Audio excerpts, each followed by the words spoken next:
प्यारे बच्चों नमस्ते। आशा है कि आप सभी बच्चे ईश्वर की असीम कृपा से कुशल होंगे। बेटा, छठी क्लास के सभी बच्चों को हिंदी की ऑनलाइन कक्षा में हार्दिक स्वागत है। बच्चों, आज मैं आपको हिंदी में पाठ तीसरा बरसते जल के रूप अनेक इस पाठ को पढ़ाऊँगा। सभी बच्चे अपने किताब खोल लीजिए और इस वीडियो को बड़े ध्यान से देखिए। किताब में लिखा है, बेटे ध्यान से सुनो। आकाश बादलों से ढका था, ठंडी ठंडी हवा चल रही थी। ऐसे सुहावने मौसम में राघव, परमीत, जफर और अमन मैदान में खेल रहे थे। अमन के दादी जी दूर से बच्चों को खेलते हुए देख रहे थे।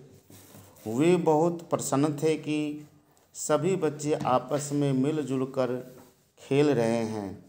गेंद से खेलने का सिलसिला अभी शुरू ही हुआ था कि अचानक बिजली चमकने लगी। कुछ ही देर बाद में बादल भी गरजने लगे। दादाजी ने हाथ हिलाते हुए बच्चों को वापस आने का संकेत दिया। अमन की नज़र दादाजी पर पड़ी। उसने अपने साथियों को बताया, देखो दादाजी बुला रहे हैं। इतने में राघव के गाल पर कुछ टप से गिरा। अरे यह गोली सा क्या है? बारिश शुरू हो गई थी। दादाजी ज़ोर से बोले, बच्चों चलो, ओले पड़ रहे हैं।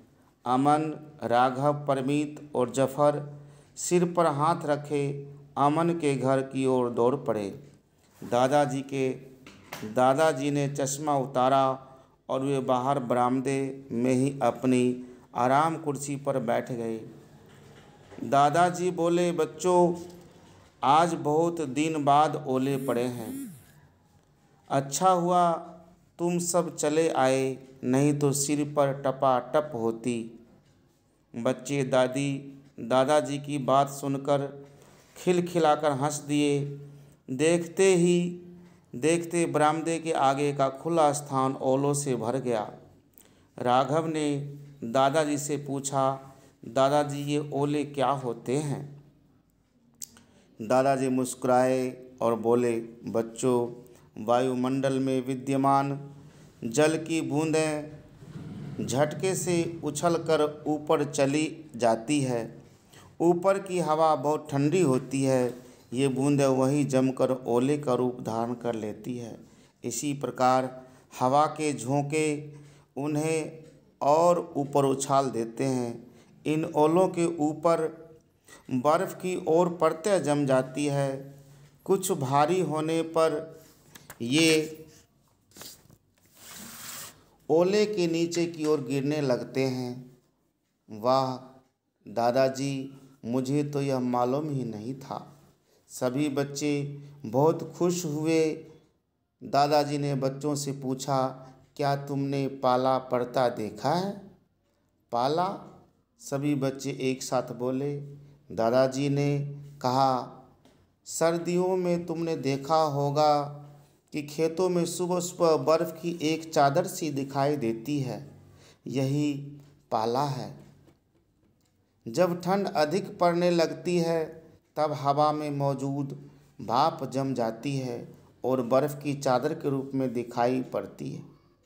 वाह दादाजी, यह भी जल का ही एक रूप है। दादाजी ने समझाया कि जल जीवन तो है ही, इसके रूप में भी अनेक हैं। इतने में अमन दादाजी के लिए चाय ले आया और दोस्तों के लिए गर्मा गर्म पकौड़े। चारों बड़े खुश थे क्योंकि दादाजी के पास उनके बहुत से सवालों के जवाब थे। परमीत ने कहा, दादाजी पहाड़ों पर जो बर्फ़ गिरती है उसके बारे में भी कुछ बताइए। दादाजी यह सुनकर मुस्कुराए।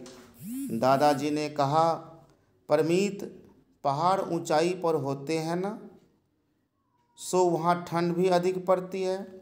शीत ऋतु में और अधिक ठंड के कारण वहाँ के वायुमंडल में भाप बर्फ़ के रूप में बदल जाती है। यही बर्फ़ जब पहाड़ों पर बरसती है तो इसे हिमपात कहते हैं। अब ओले पड़ना बंद हो गया, हल्की फुहारें सी पड़ रही थी।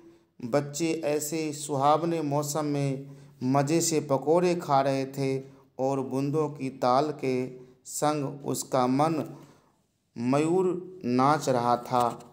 बेटा, ये शिव शंकर जी की लिखी हुई कहानी है। बरसते जल के रूप अनेक, अर्थात जो जल बरसते हैं उसके अनेक रूप होते हैं। कोई ओले के रूप होते हैं, कोई पाला के रूप होता है। इस तरह से उस जल के अनेक रूप होते हैं। तो इसके बारे में बेटा आप सबको हमने आज ये पाठ पढ़ाया है। सभी बच्चे इसको वीडियो को बड़े ध्यान से देखिए, पढ़िए और समझिए। फिर मैं आप सभी को इसका क्वेश्चन आंसर का PDF भेजूँगा।